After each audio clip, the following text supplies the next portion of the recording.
ನಮಸ್ಕಾರ ಗುರುಗಳೇ. ಇಲ್ಲಿ ಶ್ರೀನಿವಾಸ, ನಮಸ್ಕಾರ ಆಚಾರ್ಯ.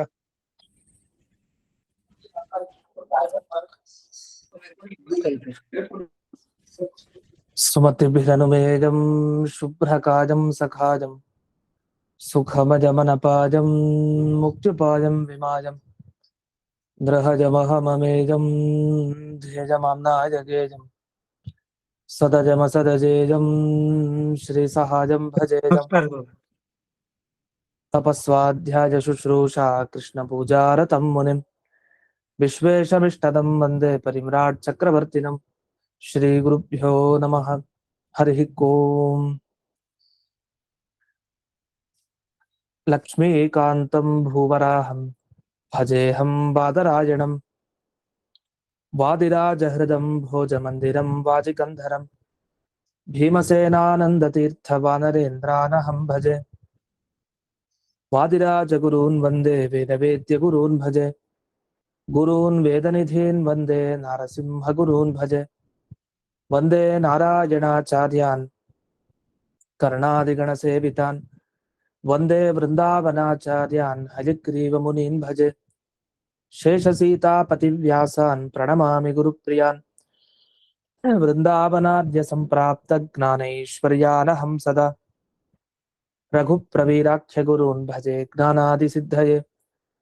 ಶ್ರೀಮದ್ ವೃಂದಾವನಾಖ್ಯಾನಂ ವ್ಯಾಖ್ಯಾನೆ ಮಂದಧೀರಹಂ ಯದ್ಯಪ್ಯನಧಿಕಾರ್ಯಸ್ಮಿನ್ ತಥಾಪಿ ಗುರುವಾಕ್ಯತಃ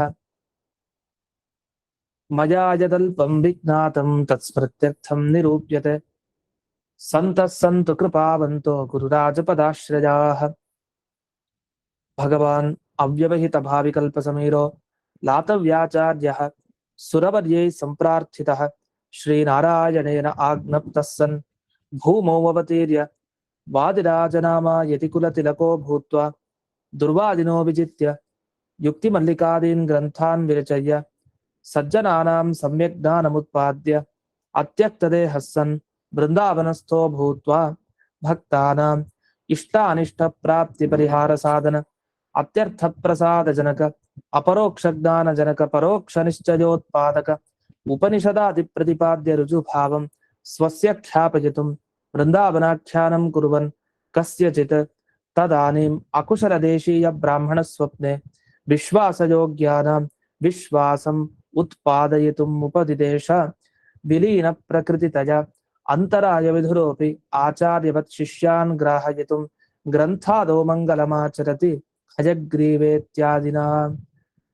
ಹಯಗ್ರೀವಂ ಚಿದಾನಂದ ವಿಗ್ರಹಂ ಸದನುಗ್ರಹಂ ದಶಗ್ರೀವಚ್ಛಿದಂ ಶಾಪಾನ್ ಮಣಿಗ್ರೀವ ವಿಮೋಚನಂ.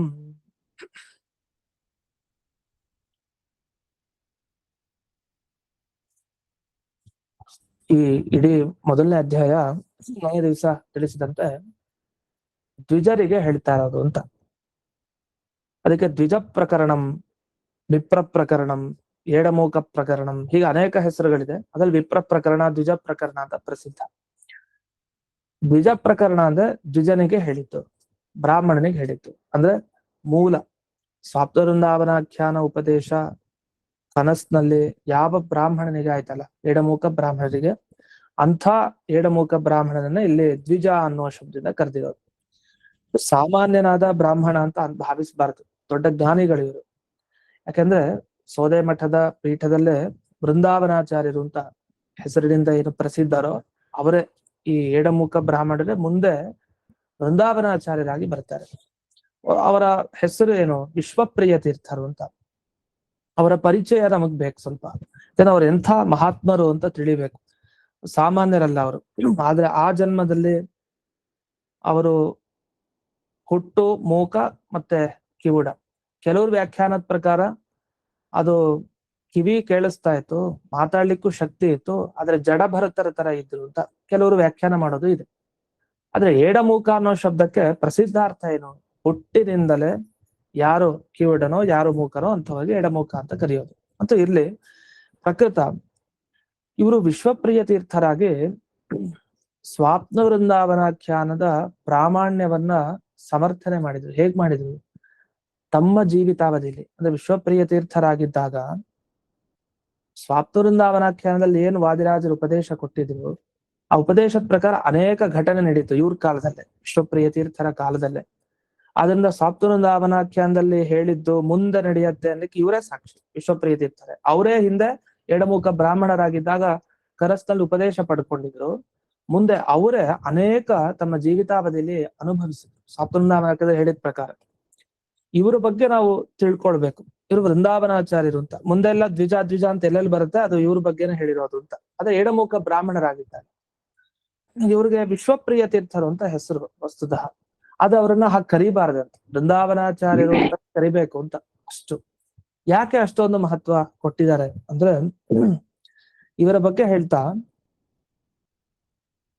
ಒಂದು ಈ ರುಜುತ್ವ ಸಿದ್ಧಾಂತ ಅಂತ ಒಂದು ಗ್ರಂಥ ಇದೆಯಲ್ಲ, ಆ ಗ್ರಂಥದಲ್ಲಿ ಇನ್ನು ವಿಶೇಷವಾಗಿ ಹೇಳಿದ್ದಾರೆ ಅವ್ರ ಬಗ್ಗೆ ತಿಳಿಸ್ತಾ.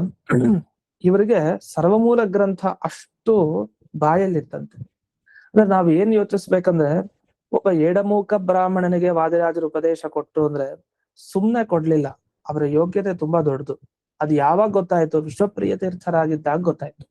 ಓ, ಅಂಥ ಯೋಗ್ಯತೆ ಇವ್ರದ್ದು ಅಂತ. ಇಡೀ ಸರ್ವಮೂಲ ಗ್ರಂಥ ಅವರಿಗೆ ಬಾಯಿಗಿತ್ತು. ಒಂದು, ಇವರ ಹುಟ್ಟಿನ ಕಾಲ ಹೇಳ್ತಾರೆ 1776ನೇ ಇಸ್ವಿ. ಇವರಿಗೆ 12ನೇ ವಯಸ್ಸಿಗೆ ಸನ್ಯಾಸಾಶ್ರಮ ಸಿಗುತ್ತೆ.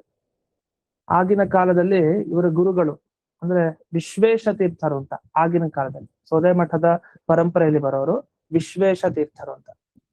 ಅವರ ಗುರುಗಳು ವಿಶ್ವಾಧೀಶ್ವರರು ಅಂತ ಹೇಳ್ತಾರೆ. ಈ ಪರಮ ಗುರುಗಳು ಅಂದ್ರೆ ವಿಶ್ವಪ್ರಿಯ ತೀರ್ಥರ ಗುರುಗಳು ವಿಶ್ವೇಶ ತೀರ್ಥರು, ಅವರ ಗುರುಗಳು ವಿಶ್ವಾಧೀಶ್ವರ ತೀರ್ಥರು ಏನಿದಾರಲ್ಲ, ಅವರು ಆಜ್ಞೆ ಮಾಡ್ತಾರಂತೆ ಈ ವಟುವನ್ನ ತಗೊಂಡು ಅವರಿಗೆ ಉಪನಯನ ಸಂಸ್ಕಾರ ಆಗಿ ಅವರಿಗೆ ದೀಕ್ಷೆ ಕೊಡ್ಬೇಕು. ಉಪನಯನ ಸಂಸ್ಕಾರ ಆಗಿತ್ತು ಅವ್ರಿಗೆ ಅಷ್ಟೊತ್ತಿಗೆ. ಇನ್ನು ಅವ್ರಿಗೆ ದೀಕ್ಷೆಯನ್ನ ಕೊಡ್ಬೇಕಾಗಿತ್ತು. ವಿಶ್ವೇಶ ತೀರ್ಥರಿಗೆ ಹೇಳ್ತಾರೆ, ಯಾರು ಆ ವಿಶ್ವಾಧೀಶ್ವರ ತೀರ್ಥರು ಅವ್ರ ಗುರುಗಳು ಹೇಳಿದಾಗ ಅವರು ಪರ್ಯಾಯದಲ್ಲಿ ಇರ್ತಾರೆ. ಯಾರು? ವಿಶ್ವೇಶ ತೀರ್ಥರು ಅಂದ್ರೆ ಆ ಕಾಲದ ವಿಶ್ವೇಶ ತೀರ್ಥರು, ಸೋದೆ ಮಠಾಧೀಶರು. ಆವಾಗ ಇವರನ್ನ ಕರೆದು ಇವರಿಗೆ ದೀಕ್ಷೆಯನ್ನ ಕೊಡ್ತಾರೆ. ದೀಕ್ಷೆಯನ್ನ ಕೊಟ್ಟ ಮೇಲೆ ನಂತರ ಪರ್ಯಾಯ ಕಳೆದ ಮೇಲೆ ಸ್ವಲ್ಪ ದಿವಸ ಆಗಿದೆ, ಅಷ್ಟೊತ್ತಿಗೆ ಅವರು ಕೊಚ್ಚಿ ದೇಶಕ್ಕೆ ಹೋಗ್ತಾರೆ. ಯಾರು? ವಿಶ್ವೇಶ ತೀರ್ಥರು. ಅದಾದ್ಮೇಲೆ ಅಲ್ಲಿ ಕೊಚ್ಚಿ ದೇಶದಲ್ಲಿ ಅನೇಕ ರಾಜರುಗಳಿಗೆ ಅವರು ವೈಷ್ಣವ ದೀಕ್ಷೆಯನ್ನ ಕೊಡ್ತಾರೆ. ಇದು ಒಂದು ವಿಶೇಷವಾದಂತಹ ಒಂದು ಗುಣ. ಯಾರಿಗೆ? ಸೋದೆ ಮಠದ ಪರಂಪರೆಯಲ್ಲಿ ಬರೋ ಯತಿಗಳಿಗೆ ಅನೇಕರಿಗೆ ವೈಷ್ಣವ ದೀಕ್ಷೆಯನ್ನ ಕೊಟ್ಟಿದ್ದಿದೆ. ಅದ್ರಲ್ಲಿ ಇವರು ಕೊಚ್ಚಿ ದೇಶದಲ್ಲಿರೋ ರಾಜರಿಗೆ ವೈಷ್ಣವ ದೀಕ್ಷೆಯನ್ನ ಕೊಡ್ತಾರೆ. ಕೊಟ್ಟಾದ್ಮೇಲೆ ವಾಪಸ್ ಬರ್ತಾರೆ. ಬಂದು ಅವರು ವೃಂದಾವನಸ್ಥರಾಗ್ತಾರೆ. ಆಗ ಅವರ ಕೈಲಿ ಈಗ ಮುಂದೆ ಏನು ವಿಶ್ವಪ್ರಿಯ ತೀರ್ಥರು ಈಗೇನು ಸನ್ಯಾಸಾಶ್ರಮ ಆಗಿ ಇದಾರಲ್ಲ, ವಿಶ್ವಪ್ರಿಯ ತೀರ್ಥರಿಗೆ ಪರಮ ಗುರುಗಳು ಉಪದೇಶ ಕೊಡ್ತಾ ಹೋಗ್ತಾರೆ. ಉಪದೇಶ ಕೊಡ್ತಾ ಸಾತ್ವೃಂದಾವನಾಖ್ಯಾನದ ಬಗ್ಗೆ ವಿಶ್ವಾಸ ಮೂಡಿಸ್ತಾರೆ. ಸಾತ್ವೃಂದಾವನಾಖ್ಯಾನ ಅಧ್ಯಯನ ಮಾಡ್ಬೇಕು, ಅದು ಪ್ರಮಾಣ ಅಂತೆಲ್ಲ ಅವ್ರು ಉಪದೇಶ ಕೊಡ್ತಾರೆ. ಉಪದೇಶ ಕೊಟ್ಟು ಒಂದಿಷ್ಟು ಆಗೋ ಅಷ್ಟೊತ್ತಿಗೆ ಅವರು ಕೂಡ ವೃಂದಾವನಸ್ಥರಾಗ್ತಾರೆ. ಅದಾದ್ಮೇಲೆ ಇವರು ಪಟ್ಟಕ್ಕೆ ಬಂದಿದ್ದಾರೆ. ಯಾರು? ವಿಶ್ವಪ್ರಿಯ ತೀರ್ಥರು. ಆಗ ಇವರು ನಂತರ ವೃಂದಾವನಾಚಾರ್ಯನ ಹೆಸರನ್ನ ಪಡಿತಾರೆ. ಯಾವಾಗ ಪಡಿತಾರೆ ಅಂದ್ರೆ, ಅವ್ರು ಸೀದಾ ಸೋದಾ ಕ್ಷೇತ್ರಕ್ಕೆ ಬಂದಿರ್ತಾರೆ. ಸೋದಾ ಕ್ಷೇತ್ರಕ್ಕೆ ಬಂದು ವಾದಿರಾಜರ ಸೇವೆಯನ್ನ ಮಾಡ್ತಾ ಇದ್ದಾರೆ. ಅನೇಕ ತಿಂಗಳುಗಳ ಕಾಲ ಸೇವೆ ಆಗಿದೆ. ಸೇವೆ ಆದ್ಮೇಲೆ ದಿಗ್ವಿಜಯ ಯಾತ್ರೆಗೆ ಅಂತ ಹೊರಡ್ಬೇಕು. ಸನ್ಯಾಸಿಗಳು ಹಾಗೆ ಎಲ್ಲಾ ಕಡೆ ಸಂಚಾರ ಮಾಡ್ತಾರಲ್ಲ, ದಿಗ್ವಿಜಯ ತತ್ವ ಪ್ರಚಾರಕ್ಕಾಗಿ ಹೊರಡ್ಬೇಕಾದ್ರೆ ಅಪ್ಪಣೆ ಕೇಳ್ತಾರೆ. ವೃಂದಾವನದ ಮುಂದೆ ಬಂದು ವಾದಿರಾಜರ ಹತ್ರ ನಮಸ್ಕಾರ ಮಾಡ್ತಾರೆ. ಆಗ ಅಪ್ಪಣೆ ಸಿಕ್ತು ಅಂತ ಹೇಗ್ ಗೊತ್ತಾಗ್ಬೇಕು? ಯಾರಾದ್ರೂ ಬಂದು ಹೇಳ್ಬೇಕು.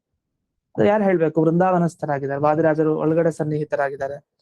ಆಗ ವೃಂದಾವನದಿಂದ ಹೊರಕ್ಕೆ ಮಂತ್ರಾಕ್ಷತೆ ಕಾಳು ಇತ್ತಂತೆ. ಯಾರಿಗೆ? ಇವರ ತಲೆ ಮೇಲೆ ಬೃಂದಾವನದಿಂದ ಹೊರಗ್ ಬಂತು ಮಂತ್ರಾಕ್ಷತೆ ಕಾಳುಗಳು ಬಿತ್ತು. ಯಾರಿಗೆ? ವಿಶ್ವಪ್ರಿಯ ತೀರ್ಥರ ಮೇಲೆ ಆಶೀರ್ವಾದ ರೂಪವಾಗಿ ಬಿತ್ತು. ಅವತ್ತಿನಿಂದ ಅವರಿಗೆ ವೃಂದಾವನ ಆಚಾರ್ಯರು ಅಂತ. ವೃಂದಾವನ ಪ್ರತಿಕ್ರಿಯೆ ಕೊಡ್ತು ಅಂದೇನು, ವಾದಿರಾಜರೇ ತಾವು ಅಲ್ಲಿಂದ ಆಶೀರ್ವಾದ ಮಾಡಿದ್ದಾರೆ. ಇಂಥ ವೃಂದಾವನಾಚಾರ್ಯರು ಅಂತ ಆಮೇಲಿಂದ ಈಗ ಪ್ರಸಿದ್ಧಿಗೆ ಬಂತು. ಅವತ್ತಿನಿಂದ ವೃಂದಾವನಾಚಾರ್ಯರು ಅಂತಾನೆ ಹೇಳ್ತಾ ಬರೋದು. ಇದೆಲ್ಲ ಯಾಕೆ ಹೇಳಲಿಕ್ಕೆ ಬಂದೆ ಅಂದ್ರೆ ಇವರ ಪರಿಚಯ, ಇವ್ರು ಎಂಥ ಜ್ಞಾನಿಗಳು, ಸಾಮಾನ್ಯರಲ್ಲ. ಒಂದೊಂದು ಜನ್ಮದಲ್ಲಿ ಹಾಗಿರ್ತಾರೆ, ಉಪದೇಶ ಪಡ್ಕೊಂಡು ಅಷ್ಟನ್ನ ಹೇಳ್ತಾ ಇದ್ರು, ಒಪ್ಪಿಸ್ತಾ ಇದ್ರು ಅಷ್ಟೇ. ಆದ್ರೆ ಮುಂದಿನ ಜನ್ಮಗಳಲ್ಲಿ ಬಂದಾಗ ಈ ತರದ ದಿವ್ಯ ಪಾಂಡಿತ್ಯ, ಅನುಗ್ರಹ ವಾದಿರಾಜರದು ಅದು ಇವ್ರಿಗೆ ವಿಶೇಷವಾಗಿ ಆಗಿದೆ. ಅಂದ್ರೆ ಆ ಎಡಮುಖ ಬ್ರಾಹ್ಮಣರೇ ಈಗ ವಿಶ್ವಪ್ರಿಯ ತೀರ್ಥರಾಗಿ ಬಂದಿದ್ದು, ಇವರೇ ಬೃಂದಾವನಾಚಾರ್ಯರು ಆಶೀರ್ವಾದ ಮಾಡಿದ್ದಾರೆ. ಇದರ ಮೇಲೆ ಇವರು ನಂತರ 4 ಪರ್ಯಾಯಗಳನ್ನ ನಾವು ಮಾಡಿದ್ದಾರೆ ವಿಶೇಷವಾಗಿ. ಅದು ಇವರಿಗೆ ಹೆಗ್ಗಳಿಕೆ, ಯಾರು ವಿಶ್ವಪ್ರಿಯ ತೀರ್ಥರಿಗೆ ಅಂದ್ರೆ ಬೃಂದಾವನಾಚಾರ್ಯರಿಗೆ. ಇದಾದ ಮೇಲೆ ಇನ್ನೊಂದು ಅಂಶವನ್ನು ಇವ್ರ ಬಗ್ಗೆ ಹೇಳ್ತಾರೆ. ಇವರ ಪರಿಚಯವಾಗಿ ಇವರು ಅನೇಕ ಕೊಚ್ಚಿ ರಾಜರುಗಳಿಂದ ಸನ್ಮಾನ ಆಯ್ತು. ಮತ್ತೆ ಸ್ವಾತಂತ್ರ್ಯವನಾಖ್ಯಾನದಲ್ಲಿ ಏನ್ ರಾಜ ಸನ್ಮಾನ ಆಗತ್ತೆ, ಜೊತೆಗೆ ಪಲ್ಲಕ್ಕಿ ಉತ್ಸವ ಅಂತೆಲ್ಲ ಮುಂದೆ ಬರುತ್ತೆ ಇನ್ನು ವಿಶೇಷವಾಗಿ. ಅದೆಲ್ಲ ಇವ್ರು ಅನುಭವಿಸಿದ್ರು, ಯಾರು ವಿಶ್ವಪ್ರಿಯ ತೀರ್ಥರು. ಹಿಂದೆ ಎಡಮುಖ ಬ್ರಾಹ್ಮಣರಿಗೆ ಏನ್ ವಾದಿರಾಜರು ಹೇಳಿದ್ರು ಅದನ್ನೆಲ್ಲ ಅನುಭವಿಸ್ತಾರೆ ಇವ್ರು, ಅಂದ್ರೆ ಅವರೇ ಇವರಾಗಿ ಬಂದಿತ್ತು ಅಂತ ಮುಂದೆ. ಇಷ್ಟಾಗಿ ಇನ್ನೊಂದು ಉಲ್ಲೇಖ ವಿಶೇಷವಾಗಿ ಮಾಡೋದೇನಂದ್ರೆ, ಕೃಷ್ಣ ಮಠಕ್ಕೆ ಭೂದಾನ ಮಾಡಿದ್ರಂತೆ, ಉಡುಪಿ ಕೃಷ್ಣ ಮಠಕ್ಕೆ. ಯಾರು ಭೂದಾನ ಮಾಡಿದ್ದು? ಮುಮ್ಮಡಿ ಕೃಷ್ಣರಾಜ ಒಡೆಯರ್ ದಾನ ಮಾಡಿದ್ರಂತೆ. ಅದ್ ಯಾಕೆ ಮಾಡಿದ್ರು ಅಂದ್ರೆ ಇವರ ಮಾತು, ಇವರ ಆಜ್ಞೆ ಆಗಿತ್ತು, ಹಾಗಾಗಿ ದಾನ ಮಾಡಿದ್ರು ಅಂತ. ಅಂಥ ಮಹಾಮಹಿಮರು ಇವರು. ಇಷ್ಟೆಲ್ಲ ಹೇಳ್ತಾ ಮುಖ್ಯವಾಗಿ ಬೇಕಾಗಿದ್ದ ಭಾಗ ಯಾವುದು ಇವರ ಪರಿಚಯ ಮಾಡ್ತಾ ಅಂದ್ರೆ, ಸೇತು ಮಾಧವ ಸೂರಿಗಳು ಅಂತ ಇದ್ದಾರೆ. ಅವರು ಬೃಂದಾವನಾಚಾರ್ಯರ ಬಗ್ಗೆ ಮಾತನ್ನ ಹೇಳ್ತಾರೆ ಒಂದು ಕೃತಿಯಲ್ಲಿ. ಅವರು ವಿಶ್ವಪ್ರಿಯ ಲೀಲಾವಿಲಾಸ ಅಂತ ಒಂದು ವಿಶೇಷವಾದ ಕೃತಿ ಇದೆ. ಆ ಕೃತಿಯಲ್ಲಿ 5 ಅಧ್ಯಾಯಗಳಲ್ಲಿ ಇರುವಂತಹ ಆ ಕೃತಿ, ಅಲ್ಲಿ 5ನೇ ಅಧ್ಯಾಯದ ಭಾಗದಲ್ಲಿ ಒಂದು ವಿಷಯ ಬರುತ್ತೆ ಅಂತ ಹೇಳ್ತಾರೆ. ವಸ್ತುತಃ ಅದು 5 ಅಧ್ಯಾಯಗಳಿದೆ, ಬರೋದು ಅದು 3ನೇ ಭಾಗದಲ್ಲಿ ಬರುತ್ತದು. ಅಲ್ಲಿ ಏನ್ ಬಂದಿದೆ ಅಂತಂದ್ರೆ, ಅವ್ರು ಹೇಳೋದು ಸ್ವಾಪ್ತ ವೃಂದಾವನಾಖ್ಯಾನ ಏನು ಪರಮ ಪ್ರಮಾಣ ಅಂತ ಇವತ್ತಿನ ದಿವಸ ನಾವು ಸ್ವೀಕಾರ ಮಾಡ್ತೀವಿ. ಇದಕ್ಕೆ ಒಂದು ಶಿಷ್ಟ ಪರಂಪರೆ ಇದೆ. ಅಂದ್ರೆ ಹಿಂದಿನಿಂದ ಅನೇಕ ಗುರುಗಳು ಪಾಲಿಸ್ಕೊಂಡು ಬರ್ತಾ ಇದ್ದಾರೆ, ಉಪದೇಶ ಕೊಡ್ತಾ ಬಂದಿದ್ದಾರೆ. ಹಿಂದೆ ಒಮ್ಮೆ ಪಾಠದಲ್ಲಿ ಹೇಳಿದ್ದೆ, ಸೇತುಮಾಧವ ಸೂರಿಗಳು ಒಂದು ಗ್ರಂಥವನ್ನು ಬರೆದಿದ್ದಾರೆ ಈ ಸ್ವಾಪ್ತ ವೃಂದಾವನಾಖ್ಯಾನಕ್ಕೆ ಸಂಬಂಧಪಟ್ಟ ಹಾಗೆ, ಋಜುತ್ವಕ್ಕೆ ಸಂಬಂಧಪಟ್ಟ ಹಾಗೆ. ಇವರಿಗೂ ಬೃಂದಾವನಾಚಾರ್ಯರಿಗೂ ಏನ್ ಸಂಬಂಧ ಅಂದ್ರೆ, ಬೃಂದಾವನಾಚಾರ್ಯರು ತಾವು ಸಂಚಾರ ಮಾಡ್ತಾ ಹೋದ್ರು, ತಮಿಳುನಾಡು ಕಡೆ ಕ್ಷೇತ್ರದಲ್ಲಿ ಸಂಚಾರ ಮಾಡ್ತಾ ಹೋದ್ರು. ಸೇಲಂ ಜಿಲ್ಲೆಯ ಒಂದು ಗ್ರಾಮ, ಅಲ್ಲಿ ಬಂದು ಅವರು ಪ್ರತಿಷ್ಠಾಪನೆಯನ್ನ ಮಾಡಿದ್ದಾರೆ, ಹನುಮಂತ ದೇವರ ಪ್ರತಿಷ್ಠಾಪನೆ. ಅದೇ ರೀತಿ ಪಂಚವೃಂದಾವನದ ಪ್ರತಿಷ್ಠಾಪನೆಯನ್ನ ಮಾಡಿದ್ದಾರೆ. ಆಮೇಲೆ ಆ ಕಾಲ ಅಂದ್ರೆ ಇವರ ನಂತರದ ಕಾಲದಲ್ಲಿ ಅಲ್ಲಿ ವೃಂದಾವನಾಚಾರ್ಯರ ಮೃತಿಕಾ ವೃಂದಾವನ ನೋಡ್ಬೋದು ಅಂತ. ಅವ್ರು ಪ್ರತಿಷ್ಠೆ ಮಾಡಿದ್ದು ಪಂಚವೃಂದಾವನ ಹಾಗೆ ಪ್ರಾಣದೇವರು, 2 ಸನ್ನಿಧಾನವಿರುವಂತೆ. ಕೊಯಂಬತ್ತೂರ್ ಅಲ್ವಾ ಅದು? ಸೇಲಂ ಅಲ್ಲ, ಕೊಯಂಬತ್ತೂರ್ ಅಲ್ಲ, ಕೊಯಂಬತ್ತೂರಲ್ಲೂ ಇದೆ, ಇದು ಇನ್ನೊಂದು ಕಡೆ ಇದೆ, 2 ಕಡೆ. ಕೊಯಂಬತ್ತೂರ ಹತ್ರ ಸಿಂಗಾನಲ್ಲೂರ್ ಅಂತ ಇದೆ, ಅಲ್ಲಿ ಅದು ಬೇರೆ. 2 ಕಡೆ ಪ್ರತಿಷ್ಠೆ ಆಗಿದೆ. ಅದರಲ್ಲಿ ಎಲ್ಲಿದೆ? ಅದು ಕೊನ್ನಂಪಾಡಿ ಅಂತ ಗ್ರಾಮ ಹೇಳ್ತಾರೆ ಹೆಸರು. ಅದು ನಿಮ್ಗೆ ಕಳಿಸ್ತೀವಿ, ಅದನ್ನ ಫೋಟೋ ಕಳಿಸ್ತೀವಿ. ಇನ್ನೊಂದು ವಿಪ್ರ ಮತ್ತೆ ಇವಾಗ ಏನೋ ಬೇರೆ ಹೆಸರು ಹೇಳ್ತಾರೆ ಅದಕ್ಕೆ. ಹೌದು, ವಿಪ್ರ ಮತ್ತೆ ಇವ್ರು ಇಬ್ರು ಒಂದೇ ಅಲ್ವಾ? ಹೌದು. ವಿಪ್ರ, ದ್ವಿಜ, ಎಡಮುಖ ಅಂತ ಈ ಶಬ್ದಗಳು ಬಂದಾಗ ಇವ್ರನ್ನೇ ತಗೋದು. ಇನ್ನು ಈ ಮುಂದೆ ಒಂದೇ ಒಂದು ನಿಮಿಷ, ಇಲ್ಲಿ ವಿಶ್ವಪ್ರಿಯ ತೀರ್ಥರ ಅಂದ್ರೆ ಕೂಡ ಇವರೇ ಅಲ್ಲ ಆಚಾರ? ಎಡಮುಖ ಬ್ರಾಹ್ಮಣ ಅವರೇ ಅಲ್ವಾ ಆಚಾರ? ಹೌದು. ಆಯ್ತಾ ಸರ್, ಥ್ಯಾಂಕ್ಸ್, ನಮಸ್ಕಾರ. ಅವರು ತಮ್ಮ ಕೃತಿಯಲ್ಲಿ ಬರೀತಾ ಸೇತುಮಾಧವ ಸೂರಿಗಳು ಅವ್ರು ಹೇಳ್ತಾರೆ, ಕದಾಚಿತ್ ಗುರುರೇಕತ್ರ ಸಮಾಗಮ್ಯ ನಿಜೇಷ್ಟದಂ ಸುಂದರಂ ಸ್ಥಾಪಯಾಮಾಸ ಹನುಮಂತಂ ಅರಿಂದವಂ ಅಂತ ಇದೆ. ವಿಶ್ವಪ್ರಿಯ ತೀರ್ಥರು ಬಂದವರು ಅಲ್ಲಿ ಸುಂದರನಾದ ಹನುಮಂತನ ಪ್ರತಿಷ್ಠಾಪನೆಯನ್ನ ಮಾಡಿದ್ದಾರೆ. ಅಷ್ಟೇ ಅಲ್ಲ, ನನಗೆ ಅವರು ಅನುಗ್ರಹ ಮಾಡಿದ್ದಾರೆ ಅಂತ ಆ ವಿಷಯಕ್ಕೆ ಒತ್ತು ಕೊಡ್ಲಿಕ್ಕೆ ಬಂದಿದ್ದೆ ಈ ವಿಷಯನ. ಏನ್ ಅನುಗ್ರಹ ಮಾಡಿದ್ದಾರೆ ಬಂದು ಅಂದ್ರೆ, ಏನಿಲ್ಲ, ಭಕ್ತರಿಗೆ ಇಷ್ಟಾರ್ಥ ಪೂರಣೆ ಮಾಡ್ಬೇಕು, ಎಲ್ಲ ಅನಿಷ್ಟಗಳನ್ನ ಕಳಿಬೇಕು ಅಂತ ಒಂದು ವಿಶೇಷವಾದ ಅನುಗ್ರಹವನ್ನ ನನ್ನ ಮೇಲೆ ಮಾಡಿದ್ದಾರೆ ಅಂತ ಇವ್ರು ಹೇಳ್ಕೊಡ್ತಾರೆ.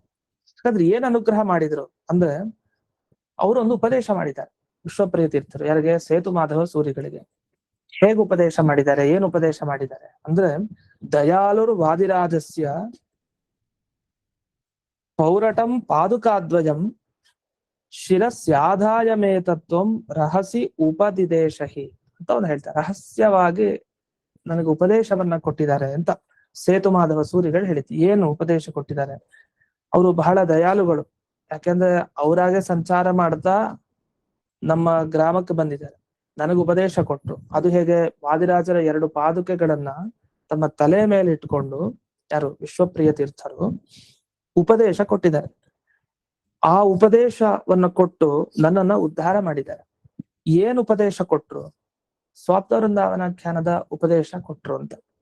ಹಾಗೆ ಅನೇಕ ಶಾಸ್ತ್ರದ ರಹಸ್ಯಗಳನ್ನ ಉಪದೇಶ ಕೊಟ್ರು ಅಂತ. ಇದನ್ನ ಇನ್ನೂ ಅನೇಕ ಕೃತಿಗಳಿದೆ, ಮುಂದೆ ಬರ್ತಾ ಆ ಕೃತಿಗಳಿಂದ ಗಮನಿಸಬಹುದು. ಅಂತೂ ಅವ್ರು ಹೇಳೋ ಮಾತು ಇವ್ರ ಬಗ್ಗೆ ಏನು ಅಂತಂದ್ರೆ, ನಕದಾಪಿ ಅಸ್ಯ ಉಪಕಾರಂ ವಿಸ್ಮರೇಯಂ ಅನನ್ಯಧೀಹಿ ಅಂತ ಹೇಳ್ತಾರೆ. ಅವ್ರು ಅವತ್ತಿನ ದಿವಸ ಏನೋ ಪಾದುಕೆಗಳನ್ನ ತಮ್ಮ ತಲೆಯ ಮೇಲೆ ಇಟ್ಕೊಂಡು ನನಗೇನು ರಹಸ್ಯ ಉಪದೇಶ ಕೊಟ್ರಲ್ಲ, ನನ್ನನ್ನ ಅವರ ದಾಸರನ್ನಾಗಿ, ಅವರ ಸೇವಕರನ್ನಾಗಿ ನನ್ನನ್ನು ಸ್ವೀಕಾರ ಮಾಡಿದ್ರಲ್ಲ, ನನಗೆ ಶಿಷ್ಯ ಅಂತ ಉಪದೇಶ ಕೊಟ್ರಲ್ಲ, ಆ ಉಪಕಾರವನ್ನ ನಾನು ಜೀವನದಲ್ಲಿ ಮರೆಯೋದೇ ಇಲ್ಲ ಅಂತ ಅವರೊಂದು ಮಾತು ಹೇಳ್ತಾರೆ. ಈ ಉಪದೇಶವನ್ನ ಕೊಟ್ಟ ಈ ವಿಶ್ವಪ್ರಿಯ ತೀರ್ಥರು, ವೃಂದಾವನಾಚಾರ್ಯರು ಯಾರು ಬೇರೆ ಅಲ್ಲ, ಹಿಂದೆ ವಾದಿರಾಜರು ಸಾತ್ವವೃಂದಾವನಾಖ್ಯಾನವನ್ನ ಸಾಕ್ಷಾತ್ತಾಗಿ ಕನಸಿನಲ್ಲಿ ಹೇಳಿದ್ರಲ್ಲ ಎಡಮುಖ ಬ್ರಾಹ್ಮಣರು, ಅವರೇ. ಅಂದ್ರೆ ಅವರ ಯೋಗ್ಯತೆ ಏನು ಅನ್ನೋದನ್ನ ಈ ಮುಂದಿನ ಇದರಲ್ಲಿ ನಾವು ಕಾಣ್ಬಹುದು. ಹಾಗಾಗಿ ಎಡಮುಖ ಬ್ರಾಹ್ಮಣರಿಗೂ ಉಪದೇಶ ಕೊಟ್ರಂತೆ, ಅವ್ರು ಹೇಳಿದ್ರಂತೆ, ಅದನ್ನ ನಾವು ಓದ್ತಾ ಇದೀವಿ, ನಾವು ಕೇಳ್ತಾ ಇದೀವಿ, ಅದಲ್ಲ. ತುಂಬಾ ದೊಡ್ಡ ವ್ಯಕ್ತಿತ್ವದವರು. ಅದನ್ನೆಲ್ಲ ಸಾತ್ವೃಂದಾವನಾಖ್ಯಾನದಲ್ಲೇ ಮುಂದೆ ಹೀಗೆ ಅನುಭವಿಸೋರು ಇರ್ತಾರೆ, ಈ ಬ್ರಾಹ್ಮಣನಿಗೆ ಇಷ್ಟೆಲ್ಲ ಲಾಭ ಆಗತ್ತೆ ಅಂತೆಲ್ಲ ಅನೇಕ ವಿಷಯಗಳು ಬರುತ್ತೆ. ಅದಕ್ಕೆಲ್ಲ ಸಾಕ್ಷಿಯಾಗಿ ಇವೆಲ್ಲ ನಡೆದ ಘಟನೆಗಳು. ಇನ್ನು ಮುಂದೆ ಕೊಚ್ಚಿ ರಂಗಪ್ಪಾಚಾರ್ಯರು ಅಂತ ಅವರು ಒಂದು ಕೃತಿಯಲ್ಲಿ ಇದನ್ನ ಉಲ್ಲೇಖ ಮಾಡ್ತಾರೆ. ಅವರು ಸ್ಪಷ್ಟವಾಗಿ ಹೇಳ್ಬಿಡ್ತಾರೆ, ಸೇತು ಮಾಧವ ಸೂರಿಗಳು ಅಂತ ಅವರು ವೇದಗರ್ಭ ಕುಲ ಮಂಡನ ಭೂತಃ, ವೇದಗರ್ಭ ಕುಲ ಅಲ್ಲಿ ಬಂದವರು ಶಿಷ್ಯರ ಜೊತೆಗಿರ್ತಾರೆ. ಸೇತು ಮಾಧವ ಇತೀಡ್ಯ ಸುನಾಮ ಮೌನಿರಾಜ ಮನುವರ್ಣಿತ ತತ್ವಂ ದೇವವರ್ಯ ಸದೃಶಂ ಸ ವಿದಿತ್ವ ಮಧ್ವಶಾಸ್ತ್ರ ಅಖಿಲಂ ಪ್ರಪಪಾಠ. ಅದು ಬರೀ ಸಾಪ್ತವೃಂದಾವನಾಖ್ಯಾನ ಅಷ್ಟೇ ಅಲ್ಲ, ಅದ್ರ ಜೊತೆಗೆ ಮಧ್ವಶಾಸ್ತ್ರಂ ಅಖಿಲಂ ಅಂದ್ರೆ ಸ್ವರಮೂಲ ಗ್ರಂಥ, ಆಚಾರ್ಯರ ಶಾಸ್ತ್ರ ಏನೇನಿದೆ ಅದನ್ನೆಲ್ಲ ಆ ಸೇತು ಮಾಧವ ಅನ್ನುವಂತಹ ಒಳ್ಳೆಯ ಶಿಷ್ಯರಿಗೆ ವಾದಿರಾಜರು ತಾವು ಶಿರಸ್ಸಿನಲ್ಲಿ, ಇವರು ವೃಂದಾವನಾಚಾರ್ಯರು ವಾದಿರಾಜರ ಪಾದುಕೆಗಳನ್ನ ತಮ್ಮ ಶಿರಸ್ನಲ್ಲಿ ಇಟ್ಕೊಂಡು ಉಪದೇಶ ಮಾಡಿದ್ದಾರೆ. ಇದು ಬಹಳ ವಿಶಿಷ್ಟವಾದ ಉಪದೇಶ. ಸಾಮಾನ್ಯವಾಗಿ ಉಪದೇಶ ಕೊಡ್ಬೇಕಾದ್ರೆ ವ್ಯಾಸಪೀಠದಲ್ಲಿ ಪುಸ್ತಕ ಇರುತ್ತೆ, ಅದನ್ನ ನೋಡಿ ಆ ಪ್ರತಿಗಳನ್ನ ನೋಡಿ ಉಪದೇಶ ಕೊಡೋದಿರುತ್ತೆ. ಅಂದ್ರೆ ಪಾದುಕೆಗಳನ್ನ ತಲೆ ಮೇಲೆ ಇಟ್ಕೊಂಡು ಉಪದೇಶ ಕೊಡ್ತಾ ಇರೋದ್ರೆ ಅವ್ರ ಮುಖಾಂತರನೇ ನಾ ಹೇಳ್ತಾ ಇರೋದು, ನಂದು ಏನಿಲ್ಲ ವ್ಯಾಪಾರ ಅಂತ. ಈ ತರದ ಗುಣ ಅದು ಕಾಣೋದು ಅಂದ್ರೆ ಅದು ಎಡಮುಖ ಬ್ರಾಹ್ಮಣರಲ್ಲೇ. ಯಾಕೆ? ಅಲ್ಲೇನಾಯ್ತು, ಅಲ್ಲೂ ಇದೇ ಥರನೇ. ಎಡಮುಖ ಬ್ರಾಹ್ಮಣರು ತಾವು ಅಸ್ವತಂತ್ರ ಥರ, ನನಗೇನು ಗೊತ್ತಿಲ್ಲ, ವಾದಿರಾಜರು ಹೇಳಿದ್ದಾರೆ, ಅದನ್ನ ನಾನು ಬಂದು ಒಪ್ಪಿಸ್ತಾ ಇದ್ದೀನಿ ಅಷ್ಟೇ ಅವ್ರ ಭಾವನೆ. ಆ ಭಾವನೆ ಮತ್ತೆ ಕಂಡಿದ್ದಲ್ಲಿ ಅಂದ್ರೆ ಇದೇ ವಿಶ್ವಪ್ರಿಯ ತೀರ್ಥರಲ್ಲಿ. ಇವರು ಏನ್ ಮಾಡಿದ್ರು, ನಾನು ಉಪದೇಶ ಕೊಡ್ತಾ ಇದ್ದೀನಿ ಅಂತ ಹಿಂಗ್ ಕೊಡ್ತಾ ಇಲ್ಲ, ಆ ಪಾದುಕೆಗಳನ್ನ ತಲೆ ಮೇಲೆ ಇಟ್ಕೊಂಡಿದ್ದಾರೆ, ಉಪದೇಶ ಕೊಡ್ತಾ ಇದ್ದಾರೆ. ಅಂದ್ರೆ ವಾದಿರಾಜರೇ ಹೇಳ್ತಾ ಇದ್ದಾರೆ ಈ ನನ್ನ ಮುಖಾಂತರ, ಅವರೇ ತಿಳಿಸ್ತಾ ಇರೋದು ಅಂತ. ಆ ಎಡಮುಖ ಬ್ರಾಹ್ಮಣನ ಸದ್ಭಾವನೆ ಏನಿದೆ, ಆ ಭಾವನೆಯನ್ನ ಈ ವಿಶ್ವಪ್ರಿಯ ತೀರ್ಥರಲ್ಲಿ ಈ ಘಟನೆಯಿಂದ ಕಾಣ್ಬೋದು. ಅದರಿಂದ ಅವರೇ ಅನ್ನೋದಕ್ಕೆ ಒಂದು ಸೂಚಕ ಒಂದು. ಇನ್ನು ಮುಂದೆ ವರ್ಣನೆ ಮಾಡ್ತಾ, ತತ್ರ ನಿರ್ಮಲತಮೆ ಗುರುವರ್ಯೋ ರಾಮದೂತಂ ಅತ ಭಾವಿ ಸಮೀರಂ ಗ್ರಾಮವರಿಯೇ ಉಪವೇಶ್ಯ ಅಂತ. ಅಲ್ಲಿ ಭಾವಿ ಸಮೀರರಾದ ವಾದಿರಾಜರನ್ನ ಹಾಗೆ ರಾಮದೂತ ಅಂದ್ರೆ ಹನುಮಂತನ ಪ್ರತಿಷ್ಠೆಯನ್ನು ಮಾಡಿದ್ರು ಅಂತ ಇವರೊಂದು ಲೇಖ ಮಾಡಿದ್ರು. ಇಷ್ಟಾದ್ಮೇಲೆ ಇಲ್ಲಿಗೆ ನಿಲ್ಸಲ್ಲ. ವಿಶ್ವಪ್ರಿಯ ತೀರ್ಥರ ಬಗ್ಗೆ ಇನ್ನೊಂದು ಮಾತನ್ನ ಹೇಳ್ತಾರೆ. ಏನಂತ, ಆ ಕಾಲದಲ್ಲಿ ಇವ್ರ ತರ ಅಧ್ಯಯನ ಮಾಡಿದ, ಅದು ಸುಧಾಧ್ಯಯನ ಮಾಡಿದ ವಿದ್ವಾಂಸರನ್ನ ನೋಡ್ಲಿಕ್ಕೆ ಸಾಧ್ಯ ಇಲ್ಲ. ಮತ್ತೆ ಸುಧಾ ಗ್ರಂಥದ ಪ್ರವಚನ ಅಂದ್ರೆ ನಮ್ಗೆ ಒಂದು ಏನ್ ಭಾವನೆ ಇರುತ್ತೆ ಅಂದ್ರೆ, ಪಾಠ ಪ್ರವಚನಕ್ಕೆ ಏನ್ ವ್ಯತ್ಯಾಸ? ಪ್ರವಚನ ಅಂದ್ರೆ ಅದು ಸಾಮಾನ್ಯವಾಗಿರುತ್ತೆ ಅಂತ, ಸುಮ್ಮನೆ ಸಾರವಾಗಿ ಏನೋ ಒಂದು ಹೇಳ್ಬಿಡ್ತಾರೆ ಅಂತ. ಪಾಠ ಅಂದ್ರೆ ವಿಶೇಷವಾಗಿ ಒಂದೊಂದೇ ವಿಷಯಗಳನ್ನ ಹೇಳ್ತಾರೆ. ಪಾಠಕ್ಕೂ ಪ್ರವಚನಕ್ಕೂ ಭೇದ, ತಾರತಮ್ಯ ನಾವು ತಿಳ್ಕೊಂಡಿರ್ತೀವಿ ಈಗಿನ ಕಾಲದಲ್ಲಿ. ಅದರಿಂದ ಪಾಠಕ್ಕಿಂತ ಪ್ರವಚನ ಸ್ವಲ್ಪ ಕಡಿಮೆನೆ, ಆದ್ರೆ ಜಾಸ್ತಿ ಕೇಳೋದ್ ಪ್ರವಚನ ಅದ್ ಬೇರೆ. ಆದ್ರೆ ತಾರತಮ್ಯದಲ್ಲಿ ಗಮನಿಸಿದಾಗ ಪಾಠ ಶ್ರೇಷ್ಠ, ಪ್ರವಚನ ಸ್ವಲ್ಪ ಕಡಿಮೆ ಅನ್ನೋ ರೀತಿಲಿ. ಯಾಕೆ ಪ್ರವಚನದಲ್ಲಿ ಅಂತಹ ವಿವರವಾಗಿ ವಿಷಯಗಳು ಬರಲ್ಲ ಅಂತ.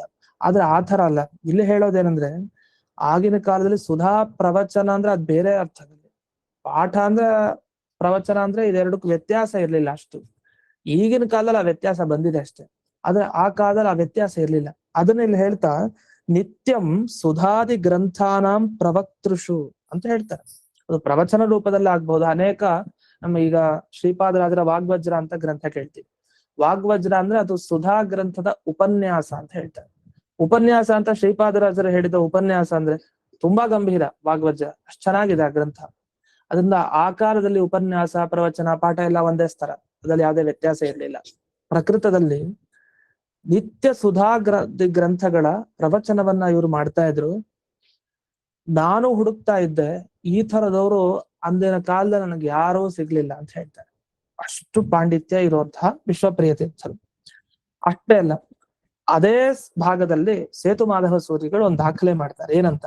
ಕಲಿಂತು ದೂರತಃ ಕೃತ್ವ ಗುರುಹು ಆಲಸ್ಯ ವರ್ಜಿತ ಸಪ್ತತ್ರಿಂಶನ್ ಮೂಲಕೋಶ ಎತ್ತು ಪೃಚ್ಛತಿ ತದ್ವದೆ. ಅವ್ರು ಹೇಗಿದ್ರು ಅಂದ್ರೆ ವಿಶ್ವಪ್ರಿಯ ತೀರ್ಥರು, ಅವ್ರಿಗೆ ಗುರುರಾಜರ ಅನುಗ್ರಹ ವಿಶೇಷವಾಗಿತ್ತು. ವಾದಿರಾಜರದು ಕಲಿಂತು ದೂರತಃ, ಕಲಿ ಪ್ರವೇಶ ಇಲ್ವೇ ಇಲ್ಲ, ಅದೆಲ್ಲೋ ದೂರ. ಗುರುರಾಜರ ಅನುಗ್ರಹ ಆದ್ಮೇಲೆ ಇನ್ನೆಲ್ಲಿ ಸಾಧ್ಯ, ಅದಿಲ್ವೇ ಇಲ್ಲ. ರುಜುದೇವತೆಯ ಅನುಗ್ರಹ ಆಗಿದೆ. 37 ಗ್ರಂಥ, ಸಪ್ತತ್ರಿಂಶತ್ ಅಂದ್ರೆ 37 ಗ್ರಂಥ, ಸ್ವರಮೂಲ ಗ್ರಂಥ. ಅದರಲ್ಲಿ ಅದೊಂದು ದೊಡ್ಡ ನಿಧಿ ಸ್ವರಮೂಲ ಗ್ರಂಥ.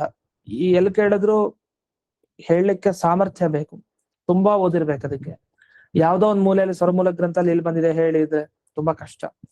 ಅದರಲ್ಲಿ ಎಲ್ಲಿ ಕೇಳಿದ್ರು ಅಲ್ಲಿ ಹೇಳ್ತಾ ಇದ್ರಂತೆ ವಿಶ್ವಪ್ರಿಯ ತೀರ್ಥರು. ಅಷ್ಟೇ ಅಲ್ಲ, ಯದ್ ವೃಂದಾವನ ಮಾವಿಷ್ಯ ವಾದಿರಾಜೋ ಅವದತ್ ದ್ವಿಜೆ ನಿಧೇಸ್ತುಲ್ಯಂ ತದಾಖ್ಯಾನಂ ಉದ್ಧತ್ಯ ಸುಖ ದೋಹಿನಃ ಅಂತ, ಸುಖದೋಹಿನಃ ಅಂತ ಹೇಳ್ತಾರೆ. ಅಂದ್ರೆ ವಾದಿರಾಜರು ಹಿಂದೆ ವೃಂದಾವನ ಪ್ರವೇಶ ಮಾಡಿ ಅದಾದ್ಮೇಲೆ ಎಡಮೂಕ ಬ್ರಾಹ್ಮಣನಿಗೆ ಆ ದ್ವಿಜನಿಗೆ ಯಾವ ಒಂದು ನಿಧಿಯನ್ನ ಕೊಟ್ರಲ್ಲ, ಸಾಪ್ತೃಂದಾವನಾಖ್ಯಾನ ಅನ್ನೋ ದೊಡ್ಡ ನಿಧಿ, ಆ ನಿಧಿಯನ್ನ ನನಗೆ ಉದ್ಧಾರ ಮಾಡಿ ನನಗೆ ಸುಖಪ್ರದವಾಗಿ ನೀಡಿದ್ರು ಅಂತ. ಇದು ನಮಗೆ ಪ್ರಮುಖವಾಗಿ ಪ್ರಮಾಣ ಆಗುತ್ತೆ. ಅಂದ್ರೆ ಸಂಪೂರ್ಣ ಸ್ವರಮೂಲ ಗ್ರಂಥದ ಉಪದೇಶ ಮಾಡೋದ್ರ ಜೊತೆಗೆ ಸಾಪ್ತೃಂದಾವನಾಖ್ಯಾನವನ್ನು ನನಗೆ ಉಪದೇಶ ಮಾಡಿದ್ರು ಅಂತ ಇವರು ದಾಖಲೆ ಮಾಡ್ತಾರೆ. ಅದು ಹೇಗೆ? ಪಾದುಕೆಗಳನ್ನ ತಮ್ಮ ತಲೆ ಮೇಲೆ ಇಟ್ಕೊಂಡು ಮಾಡಿದ್ದಾರೆ ಅಂತ. ಈ ತರ ಎಲ್ಲ ನೋಡಿದಾಗ ಆ ಎಡಮುಖ ಬ್ರಾಹ್ಮಣರು ಅಂದ್ರೆ ಸಾಮಾನ್ಯರು ಅಂತ ಭಾವಿಸಬಾರದು ಅಂತ ಅಲ್ಲಿ ಮುಖ್ಯ ತಾತ್ಪರ್ಯ ನಾ ಹೇಳಲಿಕ್ಕೆ ಹೊರಟಿದ್ದು. ಹಾಗಾಗಿ ಎಡಮುಖ ಬ್ರಾಹ್ಮಣನಿಗೆ ಅವತ್ತು ವಾದಿರಾಜರು ಉಪದೇಶ ಕೊಟ್ಟರು ಅಂದ್ರೆ ಅವತ್ತಿನ ಕಾಲದಲ್ಲಿ ಮುಗ್ಧರು ಅನ್ನೋ ತರ ಇದ್ರು. ಆದ್ರೆ ಬಹಳ ಶ್ರದ್ಧಾ ಭಕ್ತಿಯಿಂದ ಸೇವೆ ಮಾಡುವಂತಹ ಉತ್ತಮರಾದ ಬ್ರಾಹ್ಮಣರಾಗಿದ್ರು. ಆದ್ರೆ ಆ ಸೇವೆಯ ಫಲನೋ ಏನೋ ಮುಂದಕ್ಕೆ ಇಂಥ ದಿವ್ಯವಾದ ಜ್ಞಾನ ಅಂದ್ರೆ ಮೊದಲೇ ಅವರ ಯೋಗ್ಯತೆ ಗೊತ್ತಿದ್ದೇ ಅವರ ಉಪದೇಶ ಕೊಟ್ಟಿದ್ದು. ಎಷ್ಟೋ ಬಾರಿ ಕೆಲವು ಜನ್ಮದಲ್ಲಿ ಆ ಯೋಗ್ಯತೆ ವ್ಯಕ್ತ ಆಗಲ್ಲ, ಅಭಿವ್ಯಕ್ತ ಆಗಲ್ಲ ಅಷ್ಟೇ. ಆದ್ರೆ ಅದು ಯಾವಾಗ್ಲೋ ವ್ಯಕ್ತ ಆದಾಗ ಅರ್ಥ ಆಗತ್ತೆ, ಓ ಇಂಥ ದಿವ್ಯವಾದ ಯೋಗ್ಯತೆ ಇರೋರು ಇವರು ಅಂತ. ಅದು ಜನ್ಮದಲ್ಲಿ ವ್ಯಕ್ತ ಆಯ್ತು, ಬೇರೆ ಜನ್ಮದಲ್ಲಿ ಕೆಲವ್ರಿಗೆ ಅದೇ ಜನ್ಮದಲ್ಲಿ ವ್ಯಕ್ತ ಆಗತ್ತೆ. ಗುರುರಾಜರ ಇಚ್ಛೆ ಆಗಿತ್ತು, ಉಪದೇಶ ಅವರೇ ಮಾಡಿದ್ದು ಅಂತ ಗೊತ್ತಾಗ್ಬೇಕಲ್ಲ. ಅದಕ್ಕೆ ಒಬ್ರು ಎಡಮುಖ ಬ್ರಾಹ್ಮಣನ ಒಂದು ಮಧ್ಯದ ಸೇತುವೆ ತರ ಇಟ್ಕೊಂಡ್ರಷ್ಟೇ. ಆ ಸೇತುವೆಯ ಮುಖಾಂತರ ತಾವು ಇಷ್ಟೆಲ್ಲ ಉಪದೇಶಗಳನ್ನ ನೀಡಿದ್ರು. ಇದಾದ್ಮೇಲೆ ಮುಂದೆ ಇನ್ನೊಂದು ಮಾತು ಹೇಳ್ತಾರೆ ಅಲ್ಲೇ ಸೇತು ಮಾಧವ ಸೂರಿಗಳು. ತಪೋ ವಿದ್ಯಾದಿ ಮತ್ಸು ಅದ್ಯ ಲೋಕೇಸ್ಯ ಸದೃಶೋ ಗುರು ನಾಸ್ತಿತ್ಯೇವಂ ಹರೇಹ ಪಾದಂ ಸ್ಪೃಶೇಯಂ ಅಂತ ಮುಂದೆ ಒಂದು ಮಾತು ಹೇಳ್ತಾರೆ. ಬಹಳ ಚೆನ್ನಾಗಿರೋ ಮಾತು. ಈ ಮಾತಿಗೆ ಏನರ್ಥ ಅಂದ್ರೆ, ತಪೋ ವಿದ್ಯಾ ವಿರಕ್ತ್ಯಾದಿ ಅಂತ ವಾದಿರಾಜರ ಶ್ಲೋಕ ಹೇಳ್ತೀವಿ. ತಪಸ್ಸು, ವಿದ್ಯೆ, ಅನೇಕ ಗುಣಗಳಿತ್ತು ವಾದಿರಾಜರಲ್ಲಿ ಅಂತ. ಅದೇ ಪರಂಪರೆಯಲ್ಲಿ ಅವರ ವಿಶೇಷ ಅನುಗ್ರಹಕ್ಕೆ ಪಾತ್ರರಾದ ವಿಶ್ವಪ್ರಿಯ ತೀರ್ಥರಲ್ಲೂ ತಪಸ್ಸು, ವಿದ್ಯೆ ತುಂಬಾ ಇತ್ತು. ಅದ್ ಹೇಗಿತ್ತು ಅಂದ್ರೆ ಇವರ ತರ ಇನ್ನೊಬ್ಬರಲ್ಲಿ ಆ ಕಾಲದಲ್ಲಿ ಕಾಣ್ಲಿಲ್ವಂತೆ ಸೇತು ಮಾಧವ ಸೂರಿಗಳು. ಅದನ್ನ ನಾನು ಮುಟ್ಟಿ ಆಣೆ ಮಾಡಿ ಹೇಳ್ತೀನಿ ಅಂತ. ಯಾವ್ದ್ರ ಮೇಲೆ? ಭಗವಂತನ ಪಾದದ ಮೇಲೆ ಮುಟ್ಟಿ ಹೇಳ್ತೀನಿ ನಾನು ಅಂತ. ಅಂಥ ಮಾತನ್ನ ಸೇತು ಮಾಧವ ಸೂರಿಗಳು ಹೇಳಿದ್ದಾರೆ. ಅಷ್ಟೇ ಅಲ್ಲ, ಆ ಗ್ರಂಥ ತಾವೇನ್ ಬರ್ದಿದಾರಲ್ಲ ಸೇತು ಮಾಧವ ಸೂರಿಗಳು, ಅದ್ರಲ್ಲಿ ಹೇಳೋದು, ನಾನು ಹೇಳಿದ ಈ ಕಥೆ ನಾನು ಅಲ್ಲಲ್ಲಿ ಕೇಳಿದ್ದು, ಅಷ್ಟೇ ಅಲ್ಲದೆ ನಾನು ಅನುಭವಿಸಿದ್ದು. ಆದ್ರಿಂದ ಇದು ಯಾವುದು ಸುಳ್ಳು ಅಂತ ಭಾವಿಸ್ಬೇಡಿ. ಅಷ್ಟೇ ಅಲ್ಲ, ಸರ್ವಜ್ಞ ವಂಶ ಜಾತೇಶು ಕವಿ ಶ್ರೇಷ್ಠ ಸ್ವಯಂ ಗುರು ಇದಾನಿಂ ವರ್ತಮಾನೇಶು ರೇಜೆ ತಾರಾಧಿಪೋಯಥ. ಸರ್ವಜ್ಞ ವಂಶ ಅಂದ್ರೆ ಮಧ್ವಾಚಾರ್ಯರ ವಂಶ, ಅಂದ್ರೆ ಸನ್ಯಾಸ ಪರಂಪರೆ ಏನಿದೆ, ಆ ಪರಂಪರೆಯಲ್ಲಿ ಅನೇಕ ಶ್ರೇಷ್ಠ ಕವಿಗಳು ಬಂದಿದ್ದಾರೆ, ಜ್ಞಾನಿಗಳು ಬಂದಿದ್ದಾರೆ. ಕವಿಗಳು ಅಂದ್ರೆ ಜ್ಞಾನಿಗಳು. ಆ ಜ್ಞಾನಿಗಳ ಮಧ್ಯದಲ್ಲಿ ಹೇಗಿದ್ದಾರೆ ಇವರು ಅಂದ್ರೆ, ವಿಶ್ವಪ್ರಿಯ ತೀರ್ಥರು ಸುತ್ತಲೂ ನಕ್ಷತ್ರ, ಮಧ್ಯಕ್ಕೆ ಚಂದ್ರ. ಸುತ್ತಲೂ ನಕ್ಷತ್ರ ಇದ್ದು ಮಧ್ಯಕ್ಕೆ ಚಂದ್ರ ಹೇಗೆ ಕಾಣ್ತಾನೋ ಆ ತರ ಇವ್ರು ಇದ್ರು ಅಂತ. ಅಂದ್ರೆ ಇಷ್ಟರಿಂದ ನಮಗೇನ್ ಅರ್ಥ ಆಯ್ತು ಅಂದ್ರೆ, ಇವರು ದ್ವಿಜ ಅಂತ ಹೇಳ್ದಾಗ್ಲೆಲ್ಲ ಒಂದ್ ಮನಸ್ಸಿಗಿರುತ್ತೆ, ದ್ವಿಜ ಅಂದ್ರೆ ಎಡಮುಖ ಬ್ರಾಹ್ಮಣರು, ಏನೋ ಗೊತ್ತಿಲ್ದೇ ಇರೋರ ಹತ್ರ ಹೋಗಿ ಉಪದೇಶ ಕೊಟ್ರು ಅಂದ್ರೆ ಅವ್ರು ಸರಿಗ್ ಹೇಳಿರ್ತಾರ ಅಂತ. ಮಾರನೇ ದಿವಸ ಬೆಳಗ್ಗೆ ಅವರು ಬಂದು ಒಪ್ಪಿಸ್ಬೇಕಲ್ಲ, ಈ ಕಡೆ ರಾಮಚಂದ್ರಾಚಾರ್ಯ ಬರೀಬೇಕು, ಈ ಕಡೆ ವೇದನಿಧಿ ತೀರ್ಥರು ಅದನ್ನೆಲ್ಲ ಅವ್ರ ಮುಂದೆ ಒಪ್ಪಿಸ್ಬೇಕು, ಎಲ್ಲ ಒಬ್ಬೊಬ್ಬರೇ ಹೇಳ್ತಾ ಇರ್ಬೇಕು, ಅದನ್ನೆಲ್ಲ ಬರ್ಕೊಳ್ತಾ ಇರ್ಬೇಕಲ್ಲ ರಾಮಚಂದ್ರಾಚಾರ್ಯರು. ಇವ್ರು ಏನು ಹೇಳ್ತಾರೋ ಏನೋ, ವಾದಿರಾಜರು ಉಪದೇಶ ಮಾಡಿದ್ ನಿಜ, ಆದ್ರೆ ಎಡಮುಖ ಬ್ರಾಹ್ಮಣ ಹೇಗೆ ಹೇಳ್ತಾರೆ ಅಂತ ಹಾಗಲ್ಲ. ಅವರ ಯೋಗ್ಯತೆನೇ ಅದ್ಭುತ. ಆ ತರದ ಯೋಗ್ಯತೆ ಸಿಗಲ್ಲ ಯಾರಿಗೂ ಆ ಕಾಲದಲ್ಲಿ ಅಂತ ಇವರೇ ಸೇತುಮಾಧವ ಸೂರಿಗಳು ತಮಗಾದ ದಿವ್ಯ ಅನುಭವ, ದಿವ್ಯ ವೃಂದಾವನಾಚಾರ್ಯರ ಅನುಗ್ರಹ, ಅದನ್ನ ಇಲ್ಲಿ ನೆನಪಿಸ್ಕೊಂಡಿದ್ದಾರೆ. ಹಾಗಾಗಿ ಇಡೀ ಸ್ವಾಪ್ತ ವೃಂದಾವನಾಖ್ಯಾನ ಇವರ ಮುಖಾಂತರ ನಮ್ಗೇನು ಸಿಕ್ಕಿದೆ, ಎಡಮುಖ ಬ್ರಾಹ್ಮಣರ ಮುಖಾಂತರ, ಇದು ಸಾಮಾನ್ಯ ಅಲ್ಲ, ತುಂಬಾ ವಿಶೇಷ. ಆ ಕಾಲದಲ್ಲಿ ಒಂಥರ ಬೂದಿ ಮುಚ್ಚಿದ ಕೆಂಡದಂತೆ ಅಷ್ಟೇ ಇತ್ತು, ಆದ್ರೆ ದಿವ್ಯ ಪ್ರಕಾಶ ಅದು ವಿಶ್ವಪ್ರಿಯ ತೀರ್ಥರಾಗಿದ್ದಾಗ ಬಂತು. ಅಂತೂ ಈ ನಿಟ್ಟಿನಲ್ಲಿ ಮಮ ವೃಂದಾವನೇ ದ್ವಿಜ ಅಂತ ಹೇಳಿ ಮತ್ತೆ ಆ ದ್ವಿಜ ಅನ್ನೋ ಶಬ್ದ ಏನ್ ಹೇಳ್ತಾರೆ, ಅದು ಸಾಮಾನ್ಯ ಶಬ್ದ ಅಲ್ಲ. ಇಷ್ಟು ಯೋಗ್ಯತೆ ಇರೋರ್ಗೆ ವಾದಿರಾಜರು ಅಂದಿನ ದಿವಸ ಸ್ವಪ್ನದಲ್ಲಿ ಬಂದು ಉಪದೇಶವನ್ನ ಕೊಡ್ತಾ ಇದ್ದಿತ್ತು. ಹಾಗಾಗಿ ಇವರ ಉಪದೇಶ ಮುಂದೆ ವಿಶ್ವಪ್ರೀತೀರ್ಥರಾಗಿದ್ದು ಹೇಳಿದ್ದನ್ನ ಈ ಮುಂದೆ ಈ ಸೇತುಮಾಧವ ಸೂರಿಗಳು ಮತ್ತೆ ಈ ಕೊಚ್ಚಿ ರಂಗಪ್ಪಾಚಾರ್ಯರು ಅಂತ ಅವರ ಕೃತಿನೂ ಬಹಳ ಚೆನ್ನಾಗಿದೆ, ಅವರು ಬರೆದಿದ್ದಾರೆ ಅನೇಕ ವಿಷಯಗಳನ್ನ. ಮತ್ತೆ ಸಂದರ್ಭ ಬಂದಾಗ ನೋಡೋಣ, ಇಲ್ಲಾಂದ್ರೆ ಅದೇ ಪಾಠ ಆಗ್ಬಿಡುತ್ತೆ, ಇಲ್ಲ ಗ್ರಂಥದ ಪಾಠಗಳು ಅಂತ. ಅಂತೂ ಈ ನಿಟ್ಟಿನಲ್ಲಿ ಈ ದ್ವಿಜ ಅನ್ನೋ ಶಬ್ದದ ಮಹಿಮೆ ತುಂಬಾ ಅಪಾರ. ಅದನ್ನ ಸ್ವಲ್ಪ ಮಟ್ಟಿಗೆ ನಾವು ಈ ಎಡಮುಖ ಬ್ರಾಹ್ಮಣರ ಬಗ್ಗೆ ಅವರು ವಿಶ್ವಪ್ರಿಯತೀರ್ಥರಾದಾಗ, ಅವರು ನಂತರ ವೃಂದಾವನಾಚಾರ್ಯರಾಗಿದ್ದಾಗ, ಮತ್ತೆ ಈ ಸಂಚಾರ ಮಾಡಿ ಅವರು ಸ್ಥಾಪನೆ ಮಾಡಿದ್ದು, ಈಗಲೂ ಪಂಚವೃಂದಾವನದ ಸನ್ನಿಧಾನ ಅನೇಕ ಕಡೆ ಸಿಗ್ತಾ ಇದೆ. ಅದು ವಾದಿರಾಜರೇ ಸ್ವಯಂ ಉಪದೇಶ ಕೊಟ್ಟ ಆ ಎಡಮುಖ ಬ್ರಾಹ್ಮಣರೇ ಆದ ವಿಶ್ವಪ್ರಿಯ ತೀರ್ಥರು, ನಂತರ ವೃಂದಾವನಾಚಾರ್ಯರು. ಮಂತ್ರಾಕ್ಷತೆ ವೃಂದಾವನದಿಂದ ಹೊರಗೆ ಬಂದು ತಲೆ ಮೇಲೆ ಅವ್ರಿಗೆ ಬಿತ್ತು ಆಶೀರ್ವಾದ ರೂಪವಾಗಿ. ಅಂಥ ವೃಂದಾವನಾಚಾರ್ಯರೇನಿದ್ದಾರೆ ಅವರಿಂದ ಆ ಶಿಷ್ಟ ಪರಂಪರೆ ಏನಿದೆ, ಆ ಪರಂಪರೆಯಿಂದ ನಮ್ಗೆ ಕೃತಿ ಸಿಕ್ಕಿದೆ. ಹಾಗಾಗಿ ಇದು ತುಂಬಾ ಪ್ರಮಾಣ ಅಂತ ಗ್ರಾಹ್ಯ. ಆ ಅಂಶವನ್ನ ಒತ್ತು ಕೊಡ್ಲಿಕ್ಕೆ ಇಲ್ಲಿ ಈ ದ್ವಿಜ ಅನ್ನೋ ಶಬ್ದದ ಸ್ವಾರಸ್ಯವನ್ನ ಹೇಳಲಿಕ್ಕೆ ಎಷ್ಟು ವಿಷಯಗಳನ್ನ ಹೇಳಿದೆ.